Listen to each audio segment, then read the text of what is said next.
My rent's too high. I hear that all the time. So how high in Queensland legally can your rent be raised? That's what we're going to talk about this week. So I'll say two things straight off the bat. Number one, this is specific to Queensland. And number two, we operate in what's called a free market. And yes, rents can go up, but rents can also stagnate or go down. The difference from a tenant's perspective is we never hear the complaints when rents are not being raised year after year after year, or they actually go down. We only hear, maybe complaints is the wrong word, but we only hear the voices when rents go up. And sometimes when rents go up by more than what the tenant has expected, because maybe the rent has been raised for 2, 3, 4 or 5 years, so it looks like it's a big jump back to where we think the market is. And by we, I mean as property managers, as owners of real estate offices, indirectly obviously for the owner or the landlord. So in Queensland, if you're a tenant and you get offered a new lease and that lease amount has increased by more than you feel is justifiable, you can make a complaint to the RTA, to the Residential Tenancy Authority. The only catch is you have to sign that lease first and then make the complaint. Now that may seem a little backward, but there's a reason for that which I won't get into right now. So the onus in Queensland is absolutely on the tenant to go through the process of mediation, etc., to prove to the court or to the mediator that the rent that the current owner is asking is more than what's justified.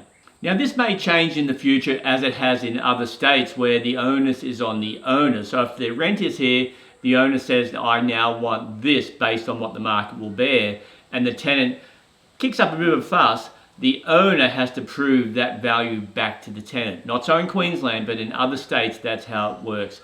I suspect possibly in the future it may reverse and put the onus onto the landlord as opposed to the tenant, but we're not at that point yet. So to answer the first question, in Queensland, the landlord can raise the rent as much as they want, as long as it's within the limit.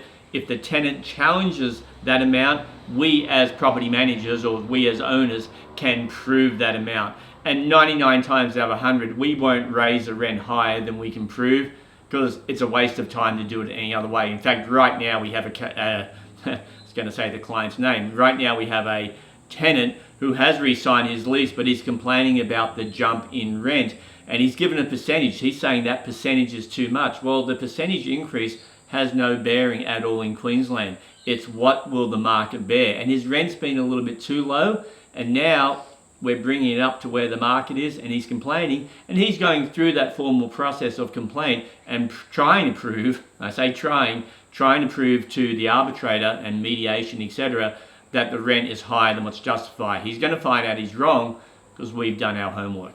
Now, the scary part to all of this is if our government intervenes too much, we get into what we call rent control. That is, the government says you can only raise rent by a certain amount. And this happens overseas all the time, and they control it by the CPI, the Consumer Price Index.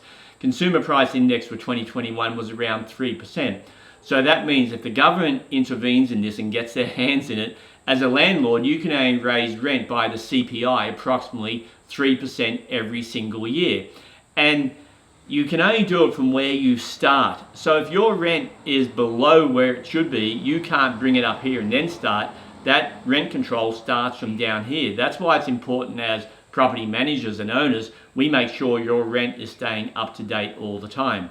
Now, the downside of rent control is if a landlord doesn't want to raise the rent every single year, he's forced to by the government, because if he misses 1 year, he's automatically 3 or 4% behind then forever. So rent control actually works against the tenants, even though the government thinks that the system is set up to protect the tenants, which should be a surprise to nobody.